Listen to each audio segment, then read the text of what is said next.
Sejam bem-vindos ao 31º episódio do Juris Accelerator. A gente está falando muito normalmente a palavra hub, né? Eu gosto muito. E o Juris Accelerator é um hub de conteúdos para o advogado. Com certeza. Não só falando sobre tráfego, mas falando sobre como você faz a gestão do seu escritório.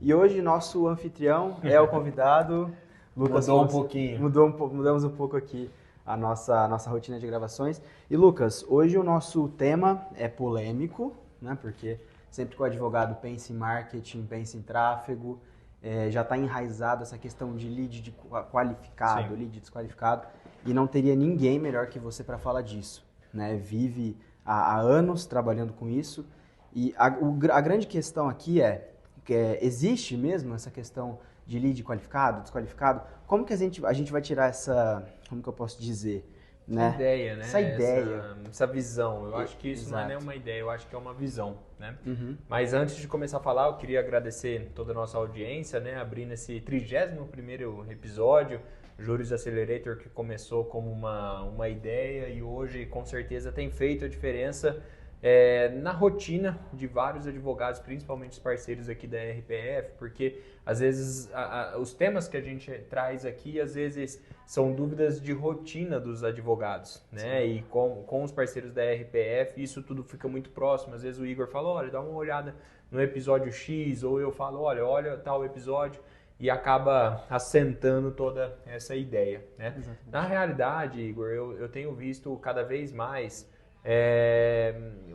o advogado, assim, que ele ainda acredita em Papai Noel, né? Aquele advogado que vê o mentor X, o mentor Y, Z, andando de Porsche, de avião, disso, daquilo, e falando que só conquistou tudo aquilo, né? Geralmente é muito linkado à questão de ostentação material. Uhum. Conquistou tudo muito aquilo, falando que você é um advogado frustrado, que você tem que investir em marketing digital e blá. Gente, se fosse assim, né, esse mês a RPF completou 12 anos. Eu tiro 4, 5 anos para me tornar advogado, já estaria advogando há 7. E estaria milionário, né? E a verdade é que não é assim, né? A gente domina o marketing digital, domina essa parte de funil de vendas, de conversão de lead e tudo mais. E assim, não tem relação hoje em dia toda essa parte do direito com uma ilusão, né, que o marketing digital vai fazer tudo isso. E aí, com certeza, devido a essa ilusão, eu vou responder sua pergunta, devido a essa ilusão que o advogado faz, ele quer encurtar o caminho. Ele quer um protocolo, ele quer uma receita, né, para encurtar o caminho e começar a vender. E aí não entende como o lead é gerado. Não entende por que lead é lead, não é cliente, né? Não entende um desenho de um funil de vendas. Então, eu acho que hoje o advogado, ele é ensinado muito mal, né? Ele é... Não é culpa dele, né? Às vezes não, né? Tem muita gente que quer acreditar em Papai Noel, igual eu falei. Mas tem muitos advogados que chegam de paraquedas nesse ambiente do marketing digital, que hoje é um tema muito enraizado dentro do ambiente jurídico, né? Já não é mais novidade, né? É isso que eu quero dizer, mas a pessoa chega aqui, ela tem uma rotina toda no offline, tem uma rotina tradicional, ela chega no digital, ela presta atenção em meia dúzia de coisas, já cria uma imagem e já quer ir para a prática, né? Perfeito. É a mesma coisa que quando você vai tirar carta, você quer fazer uma aula teórica e já quer pegar a tua carta na mão, sem passar pela prática, sem passar pelo exame. Então, eu acho que o brasileiro tem muito disso, né? O empresário tem muito disso, encurtar caminho através de protocolo. E a internet, o que mais tem sido vendido na internet é a ideia de protocolo. Compra minha mentoria que eu vou te ensinar tal coisa. Exato. Ou compra tal curso que você vai aprender tal coisa. Ou se você sofre com isso, faz isso. E na verdade, eu acho que muitos dos advogados têm deixado a prática de lado, né?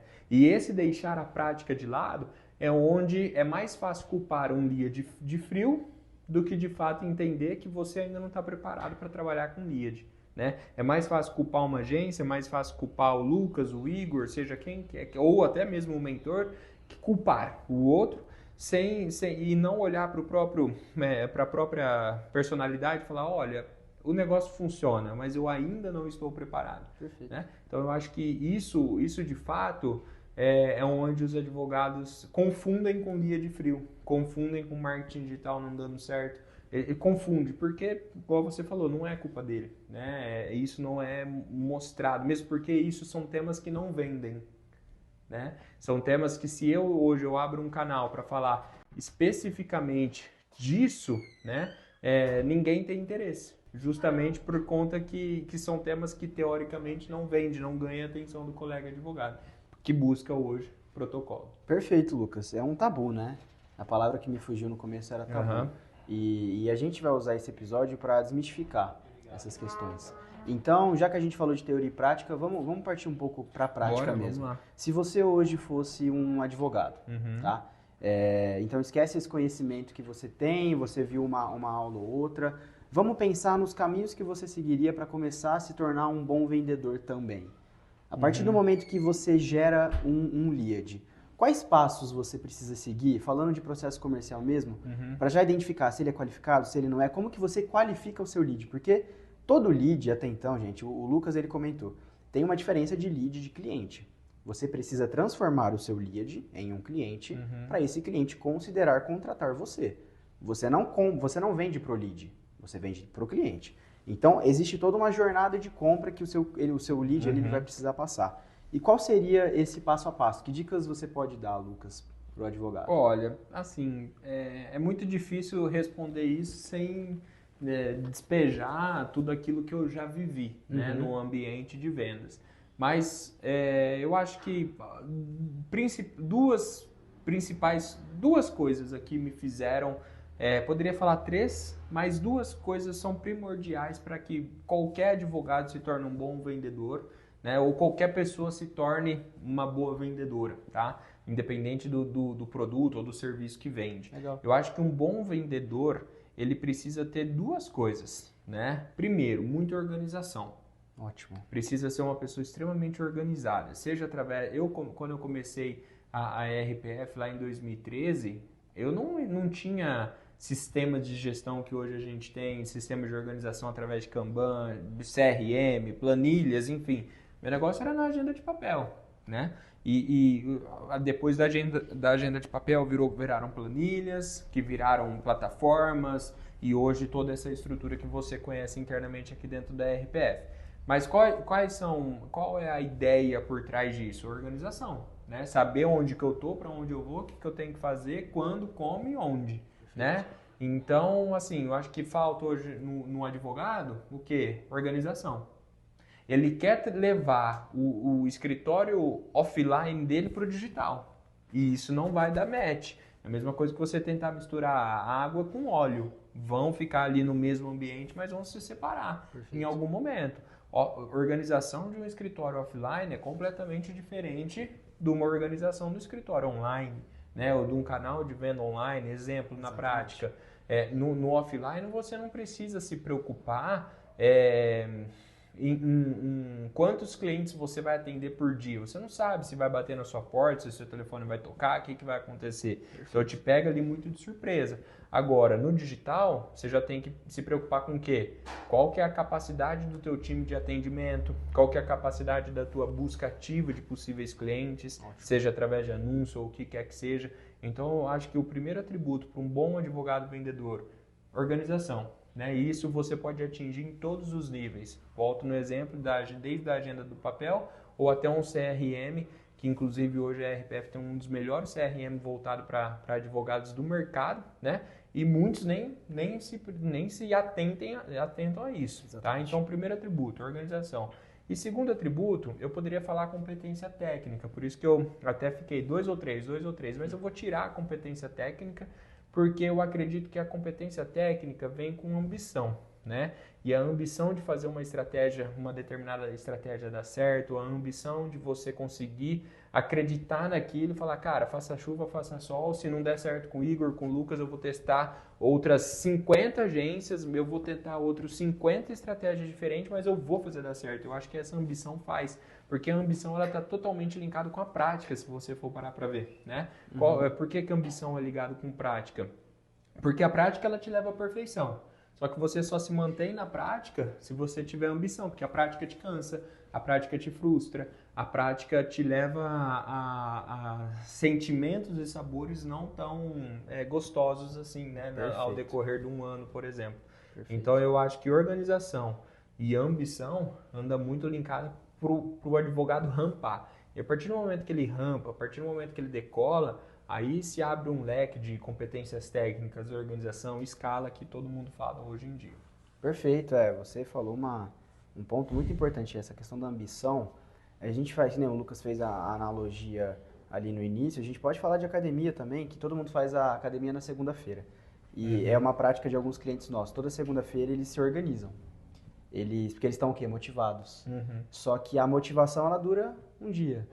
Né? Se dura, né? Exatamente. E é o que você falou, para você ter prática, você precisa de ambição, e para ter ambição precisa de disciplina. Então, Sim. na hora que a gente entrega o CRM para o nosso colega advogado, eles ficam meio perdidos, né? Do porquê que eu vou usar isso.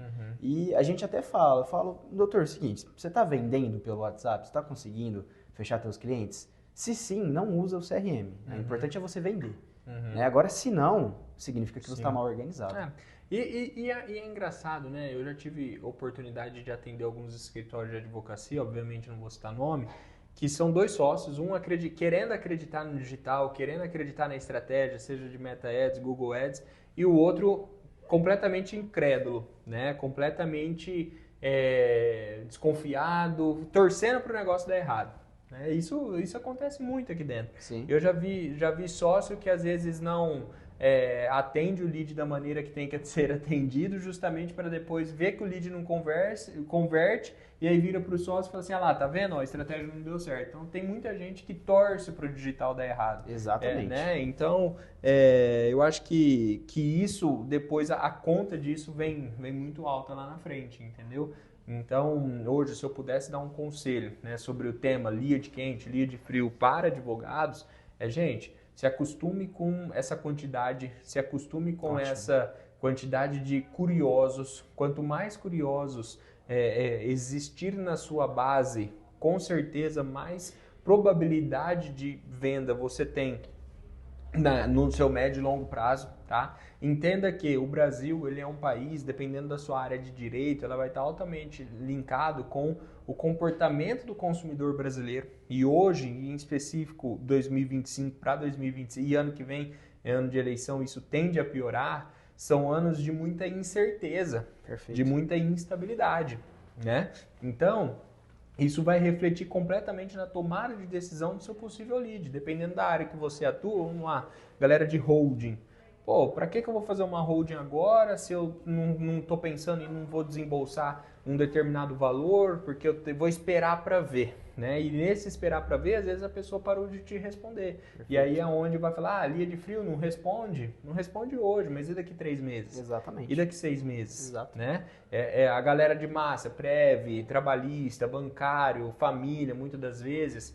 Às vezes a pessoa, tipo assim, ela procurou um advogado para fazer um divórcio, reatou o relacionamento, dali a pouco brigou de novo, voltou, né? E aí vai pro divórcio, não vai para um lado, não vai. E nesse vai e vem, se você não ficar ali, né, periodicamente mandando mensagem para esse lead, ele não vai te considerar. Daqui 6 meses, a hora que ele reatar o relacionamento, vai dar tempo de reatar e acabar de novo, ele não vai lembrar de você. Ele vai entrar no Google e pesquisar por outro advogado. Ótimo. Então, assim, eu acho que hoje o advogado ele tem que acreditar nessa estratégia do digital, mas desenhar, eu sempre convido, pega uma cartolina, pega um papel, uma caneta e desenha, olha, eu estou no Instagram, como que o Instagram vai desenhar o meu funil, onde que eu invisto, para que eu invisto. Então, assim, deixa a conta completamente mais palpável. Eu acho que, para finalizar, todo o conselho que eu dou, 80% desse sentimento que os advogados têm, que existe lead frio, lead quente, na verdade, 80% disso é reflexo da falta de confiança que o advogado tem no próprio processo comercial dele e na falta de confiança até mesmo na estratégia.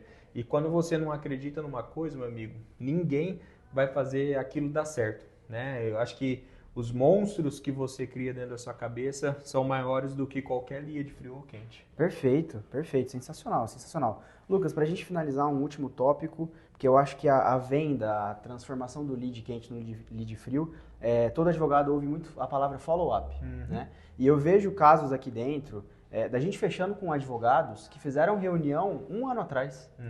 E nesse período de 1 ano, eu acho que não passa um mês em que a gente não faça um follow-up. Sim. Entendeu? E explica qual que é a importância, porque o advogado, mas eu tenho que ficar chamando, insistindo para o meu cliente fechar comigo.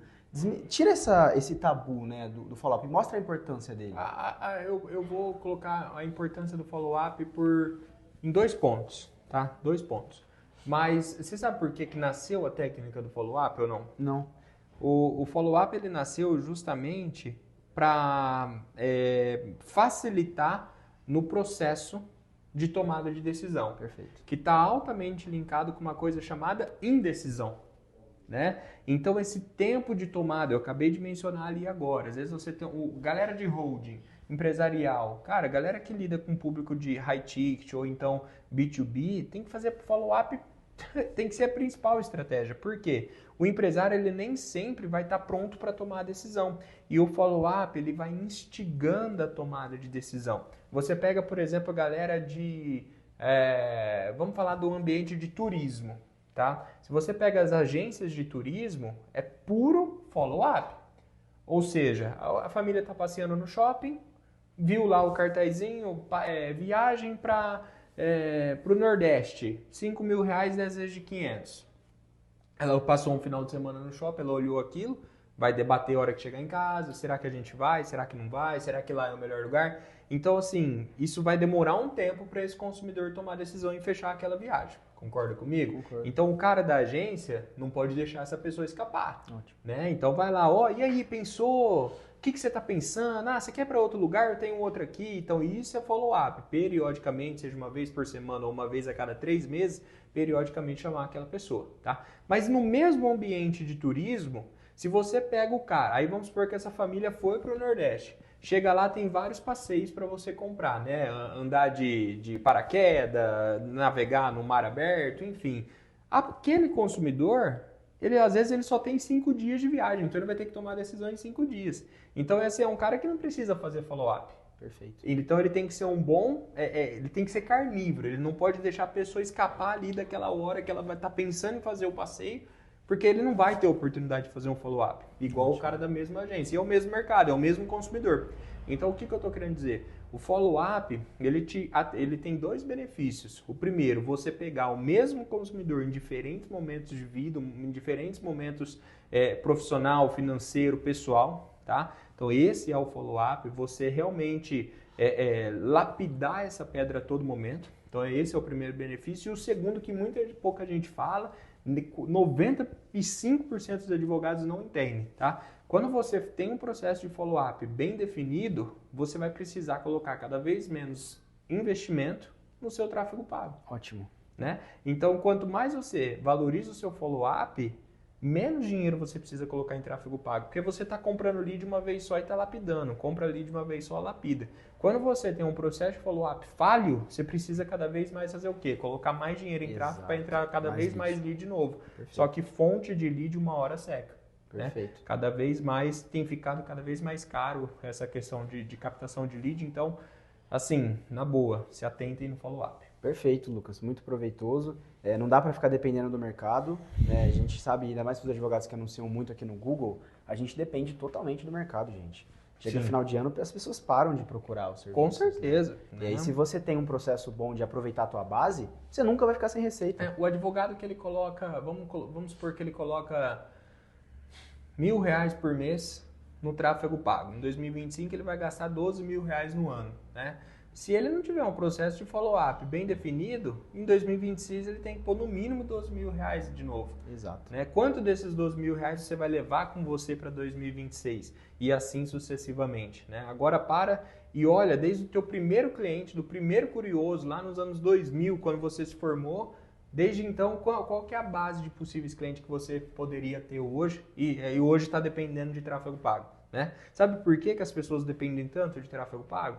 Porque não tem base de cliente e porque não estimula a base de cliente. Porque se o advogado fosse inteligente o suficiente para criar a base, lapidar a base, esquentar a base, ele investiria um mínimo no tráfego pago só para falar que investe. Agora não, quer sempre protocolo, aí investe lá R$ 5.000, R$ 10.000, R$ 15.000 em tráfego.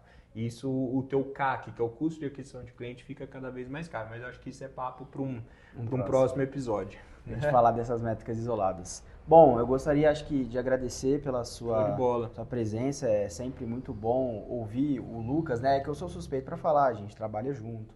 Mas o Juris Accelerator eu tenho sentido muito orgulho do que a gente está fazendo, porque a gente entrega um conteúdo aqui que eu não vejo. Sim. Né? Normalmente, quem vê conteúdo assim tem que contratar uma mentoria, alguma coisa assim. E a gente o conteúdo no e cru, né? Eu acho que o Juris Accelerator, ele vem empacotado de muita vivência que a gente teve, né?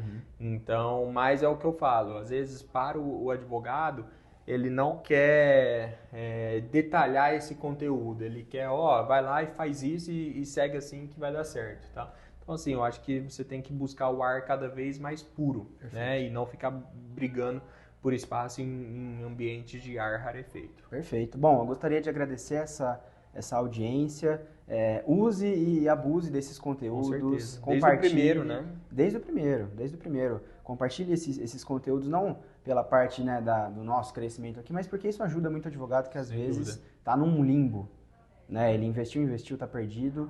E a gente sempre retoma com esses conteúdos aqui. Show de bola. Lucas, mais uma vez, muito obrigado. Obrigado a toda a nossa audiência, tá? E até o nosso próximo episódio. Grande abraço. Até a próxima, pessoal. Valeu.